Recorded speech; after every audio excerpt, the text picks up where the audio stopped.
여러분 안녕하세요. 샤를의 군사연구소 파일럿이 시작됐습니다. 이 파일럿 프로그램이에요. 여러분, 파일럿 프로그램은 제가 그냥 여러분들한테 가볍게 얘기할 수 있는 거 하나 선택했어요. 이 다음 방송부터 제가 지난번 출사표에서 말씀드렸듯이 좀 레귤러로 돌아갈 테니까 조금만 기다려 주시고요. 그래도 파일럿 재미없게 할 수는 없잖아요. 그래서 제가 나름 재미있을 만한 거 하나 가져왔습니다. 바로 유격의 추억입니다.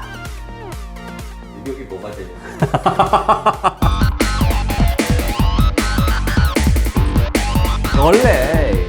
원래 이 6, 7월이 이게 하절기 훈련을 하잖아요. 근데 하절기 훈련의 꽃은 뭡니까? 역시 유격이다.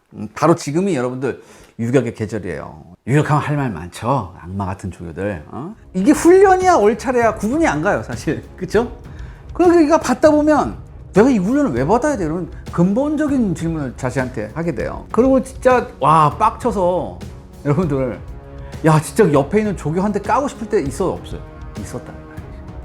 진짜 그래서 속으로 별욕이 다 나오죠. 그 다음에 완전히 이거 해질 때까지 하다가 야 이젠 날 죽여라, 지상에서 영원으로 사라지려고 한다 라고 할 때 뭐 시킵니까?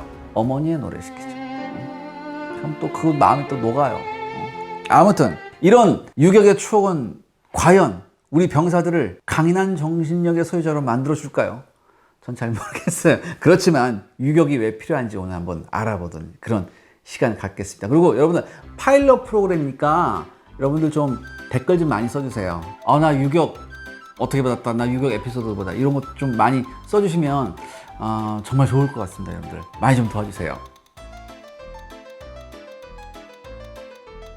일단은 우리가 유격이란 말부터 좀 우리가 알아봐야 됩니다. 유격 한마디로 비정규전이에요. 그래서 우리가 뭐 유격전 뭐 이런 얘기 많이 했는데 뭐 장거리 정찰, 적 후방 침투 뭐 이런 거 다 유격전이에요. 뭐 교란 작전 이런 거 다 유격전인데, 이런 활동으로 유명한 게 여러분들 옛날에 누가 있었냐면은 그 미국 그 독립전쟁 당시에 레인저라는 사람도 있었다. 레인저.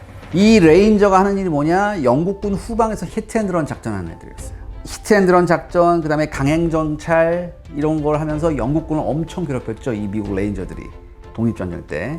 근데 이 레인저들은 보통 이제 사냥꾼 출신들로 구성이 되었대요. 근데 사냥꾼은 뭐야? 사냥하러 넓은 지역을 돌아다녀야 되거든. 그래서 넓은 지역, 레인지를 돌아다니는 사람들, 그래서 레인저라는 말이 나왔대요. 아무튼 제가 말씀드렸듯이 이 레인저들 때문에 영국군이 아주 혼쭐이 납니다. 아주 혼쭐이 나요. 영화 여러분들 저기 뭐야 그 패트리어트 멜 깁슨이 나왔어요. 거기 그 멜 깁슨도 이 레인저로 찍은 거예요. 아무튼 이제 이 영국군이 한번 이렇게 호되게 당하다 보니까 나중에 영국군에서도 뭐가 나왔냐면 코만도 부대라는 게 나와요. 그래서 이 코만도 부대를 창설했을 때 미군 레인저 훈련 시스템을 그대로 가져옵니다. 그래서 새로운 그 자기들만의 훈련 방식을 만들게 되고, 그래서 바로 이런 것이 유격 훈련의 시작이에요. 그 사람들이 훈련을 하는 게 유격 훈련이다? 네네, 그렇죠. 그 코만도 부대, 뭐 레인저 부대 이런 애들. 그러니까 그런 유격 훈련이 이제 1차 대전 이후에 이제 퍼지게 되는데 그건 제가 조금 이따 말씀드리고. 아무튼 그래서 유격 훈련이라고 하면 보통 레인저 훈련이라고 해요. 레인저 훈련이라고 하는데, 이제 우리나라 같은 경우는 이제 해방 이후에 이제 국군이 창설되면서 바로 이 레인저 훈련을 받아들이게 됩니다. 군인으로서 예전에는 기본적인 훈련이 뭐였습니까? 제식, 사격, 총검술이었잖아요. 왜냐하면 예전에는 전투에서 19세기 후반까지만 하더라도, 남북전쟁 때까지만 하더라도 전투에서 대형을 유지하는 게 참 중요했잖아요. 왜냐하면 소총의 한계 때문에 일제 사격을 해야 되니까. 그쵸? 그 다음에 100병 정도 많았잖아. 그러니까 총검술 막 당연히 하고 해야 되는데, 근데 모든 걸 다 1차 대전이 바꿔버렸다는 얘기지. 1차 대전이 뭐가? 악마의 사명제 때문에. 참호, 철조망, 기관총 때문에. 예를 들어서 예전과 같이 일제 돌격을 하니까 어떻게 돼요? 기관총 앞에 노가 없어졌단 말이야. 그 다음에 이 양쪽에 참호가 양쪽 진영이 있는데 서로 포를 막 쏴 제꼈잖아요. 그러니까 중간에 뭐예요? 노맨스랜드라고 해서 완전히 그 시체들 있고 철조망 엉켜 있고 포탄 구덩이 있고 여러 가지 지형지물이 엉망인 데가 양쪽 사이에 있었다고 그랬지. 근데 여러분 이거 생각해보세요. 어느 한쪽에서 자 우리는 오늘 적의 참호를 뺏어야 된다, 돌격했단 말이야. 평지가 아니야. 근데 나가보니까 막 뭐 포탄 구덩이 있고 뭐 여러 가지 장애물이 있고 난리가 났단 말이야. 이걸 극복을 못했다고. 애들이 느려가지고. 왜냐면 군장 메고 가는데 이런 훈련 한 번도 받아본 적이 없었거든. 이거 뭐야 여기서 우물쭈물 하다가 포탄 맞고 기관총 다 죽어버렸다. 그러니까 이제 결론적으로 말씀드리면 이제까지 병사들이 경험해보지 못한 험준한 지형이 자기들 눈앞에 펼쳐 있다. 그렇다면 무슨 훈련이 필요하냐? 이런 험준한 지형을 돌파해서 적한테 갈 수 있는 훈련이 필요하다. 그래서 유격훈련, 그러니까 코만도가 하던 유격훈련 같은 거에 이제 보병한테도 적용이 돼요. 그래서 유격훈련을 주로 하는 내용이 뭐냐면은 험준한 지형 지물을 어떻게 신속히 통과하느냐. 이게 바로 유격훈련의 목적이죠. 그래서 1차 대전의 교훈이 바로 모든 나라 군인들이, 보병들이 유격훈련을 하는 계기가 됩니다. 그런데 여러분 생각해 보세요. 이렇게 뭐 험지를 돌파하려면 첫 번째로 뭐가 필요할까요? 강인한 다리. 그렇죠. 강인한 체력과 정신력이 필요한 겁니다. 그 결과 나온 게 뭐예요? 바로 악마의 체조라고 하는 PT 체조예요. 자, 군에서 말하는 PT 체조는 제가 읽어드리겠습니다. 군에서는 PT 체조를 근육을 이완시키고 정신을 진장시켜 사고를 예방하는 훈련이라고 얘기합니다.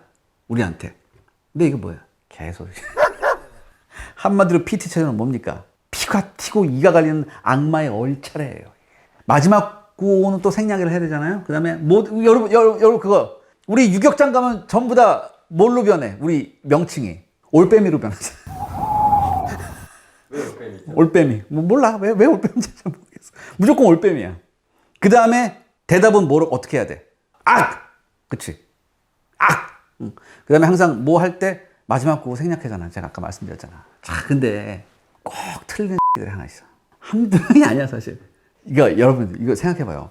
우리가 훈련병 때도 유격받잖아요. 훈련병 때도 유격받는데 훈련병 때는 동료가 틀려도 이해해. 그쵸? 근데 그게 아니라 제대 단위로 들어갔어. 예를 들어서 오늘 유격훈련 뭐 해서 분대 단위로 들어갔단 말이야. 근데 신병이 마지막 구호 외쳤어요. 어떻게 됩니까? 가스지구나. 고참이 그러죠. 슈니 씨가 뒤에 가서 야, 못 맞추겠으면 립싱크 하라고. 립싱크 하라고. 근데 꼭 또 틀려요. 이상하게 틀려. 그러면 여기 앞에 연단에 서 있는 교관이 뭐라 그럽니까? 좋다. 너희들이 이렇게 하는 건 어쩔 수 없지. PT 8번. 몸통 받쳐 온몸 비틀기. 이거 시킨다고. 여러분 PT 8번. 근데 여러분 그 요즘 아세요? 여성분들이 필라테스나 요가할 때 PT 8번 해요. 그들은 아주 다이어트를 위해서 열심히 하는데 이거 죽을 것 같아요. 그다음에 이 PT 외에도 뭐 장애물 도하, 장애물 극복, 그다음에 탈출 훈련도 있고요. 요즘에 이제 미국 레인저 영향을 받아서 뭐 참호격투 한다고 하더라고요. 그다음에 화생방도 추가가 됐는데, 근데 참호격투는 저는 안 해봤어요. 참호격투는 아마 최근에 뭐 2000년대에 들어와서 맞나? 그럴 거야 아마. 참호격투는 인기가 많다고 하더라고요. 왜냐하면 이게 백병전의 묘미를 한 100분의 1 정도 느껴보려고 한 건데 잘 모르겠어요. 요즘 뭐 어떤 프로그램 보니까 막 참호격투 뭐 재밌게 하던데, 근데 솔직히 난 하기 싫다고. 근데 사실 이 유격훈련이 우리나라 지형에서는 정말 중요할 수도 있어요. 왜냐면 우리나라는 뭐예요? 다 산지고 막 곳곳에 하천 또랑 있고 막 그렇잖아요. 속이 맞춰 질비하잖아 우리나라가. 그래서 우리나라에서는 되게 중요한 훈련 코스라고 하고, 그 다음에 여러분들 그거 아시죠? 그 특수부대나 간부들은 또 뭐 FTX 코스라고 해가지고 탈출 훈련이 따로 있다고 하더라고요. 일주일간 전술 행군을 하고 난 다음에 신속하게 적진에서부터 탈출하는 그런 훈련이라고 하더라고요. 그래서 꽤나 강도 높은 훈련이었다. 특수부대들도 받고 간부들이 받는데, 여러분 해병대는 뭔가 또 조금 다르지 않겠습니까? 유격훈련이. 해병대는 유격훈련에 산악 유격훈련이 기본으로 들어가 있다고 하더라고요.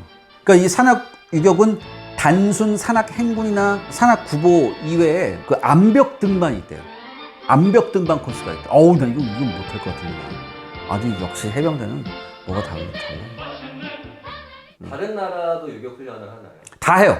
모든 훈련이 유격훈련이 다 거의 비슷해요. 거의 비슷하게 훈련이고, 특히 아시아권 군대가 좀 유격훈련이 독한 편이라고 하더라고요. 유튜브 같은 데 많이 찾아보시면 특히 동남아 국가들 유격훈련하는 거 나오거든요. 걔네들도 정말 모르겠어. 뭐 보여주기 위해서 그런 건지 몰라도 정말 빡세게 하더라고요. 걔네들도. 그러니까 영국이나 미국은요, 여러분들, 특히 미국은 여러분들, 미군 연방 정규사단 있죠. 연방사단. 미군 연방사단이 10개잖아요. 나머지는 다 주방이군이고. 미군 연방사단 10개는 일반 보병사단도 거의 특수부대 훈련을 받는다고 하더라고요. 그리고 능력도 거의 특수부대래요, 얘네가. 그래서 얘네들이 받는 게 이제 레인저 훈련 혹은 게릴라 훈련이라고 해서 훈련을 받고, 그 미군 훈련 같은 거 보면 거의 뭐 실전을 박물케 한다고 하더라고요. 그래서 미국이 하고 있는 이런 레인저 훈련이 정말 강도가 높다고 정평이 나 있습니다. 그 다음에 여타 유럽 선진국들도 이제 비슷한 훈련을 하는데 특히 독일에서 개발된 게 뭐냐면은 지형지물을 이용한 장애물 극복 훈련 같은 게 또 따로 있다고 하더라고요. 다리가 끊어졌는데, 조그만 다리가 끊어졌는데 주변에 있는 거를 이용해서 임시로 가결을 설치해서 건너는 훈련 뭐 이런 것도 있다고 하더라고요. 그래서 요 시스템이 괜찮다 해서 요 시스템을 우리나라도 지금 받아서 하는 걸로 제가 알고 있어요. 또 하나 우리 이웃 나라인 일본도 뭐가 있냐? 레인저 코스가 있습니다. 레인저 코스가 있는데 자위대 내에서는 레인저 부대가 최강이래요. 레인저 부대가 최강인데 전형적인 유격 훈련의 형태를 갖고 있는데 이 사진 한번 보시죠. 일본 자위대 사진 훈련 보시면 옷이 너무 깨끗하지 않나요? 옷이 너무 깨끗하고요. 항상 이렇게 모자 쓰고 턱건도 이렇게 하고만 합니다, 얘네들은. 그래서 왜 저런, 우리 보통 유격 훈련 받을 때 뭐 입고 해요? 우리 B급 전투복 입고 하잖아요. B급 주잖아요. B급 하는데 얘는 안 그런 것 같아. 얘는 돈이 많아서 여러 개 줘서 그런가 잘 모르겠어. 근데 어떤 우리나라 관계자가 일본 가서 레인저 훈련을 받아봤대요. 레인저 훈련을 받아봤는데 마치 보이스카우트 훈련 같았다고 그런 카더라가 전해져요. 우리보다는 훨씬 쉽지 않나요? 뭐 모르겠어요. 뭐 일부러 그랬는지 몰라도 아무튼 그 유격 훈련의 강도에 있어서 우리나라는 뒤지지 않을 거예요. 성격상 우리나라 사람들 성격상 절대 뒤지지는 않을 거예요. 자, 이렇게 정리해 보면 유격 훈련 진짜 받기 싫지만 만약에 실전을 대비한다면 받아야만 하는 훈련이라고 정리를 해볼 수 있습니다. 그러니까 목적을 다시 한번 잘 생각해 봐야 되죠. 우리가 전장 상황에서 어떤 험악한 지형을 맞닥뜨릴지 모르잖아요. 그다음에 험악한 환경을 맞닥뜨릴지 모르는데 이런 훈련이 전혀 안 돼 있으면 여기서 뭐 패닉에 빠진다는 얘기죠. 그래서 이런 훈련을 받아본 사람은 어떤 그 앞에 놓여 있는 난관을 극복할 수 있다. 훈련 받은 거하고 안 받은 거는 천양지 차이니까. 그래서 여러분 이건 생각해 보면 전장에서의 승패를 결정지을 수도 있습니다. 사실 근데 요즘에 야전에서는 기계가 싸우는데 사람이 안 싸우고 이런 게 그렇지 않아요. 오히려 시가지 훈련할 때 유격 훈련이 정말 써먹을 때가 많다고 하더라고요. 그래서 미군 레인저 훈련 보면은 시가지 훈련을 상정한 훈련이 대단히 많습니다. 그러니까 한마디로 이 유격 훈련은 그저 피교육생을 마구 굴리면서 얼차를 지는 훈련이냐? 그건 아니다는 얘기죠. 실전을 하는 나라들은 유격 훈련을 매우 중요시 생각하거든요. 그래서 저는 이 훈련을 할 때 가장 중요한 게 뭐냐 하면은 피교육생한테 어떤 동기부여를 주냐. 이게 가장 중요한 것 같거든요. 그러니까 훈련을 아주 강도 높게 막말로 빡세게 하는 건 좋은데 니네가 이런 훈련을 왜 받아야 되는지 좀 납득이 갈 만하게 좀 해주란 말이야. 어? 무조건 유격이다 그러지 말고, 그리고 툭 하면 실망 좀 하지 말고 부하들한테. 특히 누가 실망을 많이 합니까? 중대장들이 그렇게 실망해요. 중대장은 너희들에게 실망했다. 그래서 뭐야? 중대장은 너희들한테 실망했다. 왜? 너네들이 잘못했기 때문에 내 진급에 영향이 있을 것이야. 나쁜 놈. 부하들한테 실망하지 말자고. 부하들이 잘못했으면 내가 뭘 잘못해서 얘네를 이끌지 못했을까? 그거 생각하자 이거지. 오늘 이렇게 해서 유격 훈련을 한번 알아봤습니다. 여러분, 저희 샤르레 군사연구소 오픈 기념의 파일럿입니다. 파일럿이니까 여러분도 아주 가벼운 마음으로 봐주시면 되고요. 제가 아까 모두에 말씀드렸듯이 다음 주부터는 정규 편성되는 샤르레 군사연구소 아이템들이 여러분들 찾아뵐 것입니다. 여러분들 많은 기대해 주십시오. 재미있고 풍성한 내용 여러분께 전해드리겠습니다. 감사합니다. 제가 이제 시작한 지 얼마 안 됐습니다. 구독, 좋아요 부탁드리겠습니다. 쑥쑥쑥 성장을 해서 여러분들한테 더욱더 재미있고 좋은 알찬 컨텐츠 보내드리겠습니다. 부탁드리겠습니다. 구독, 좋아요, 알림 설정.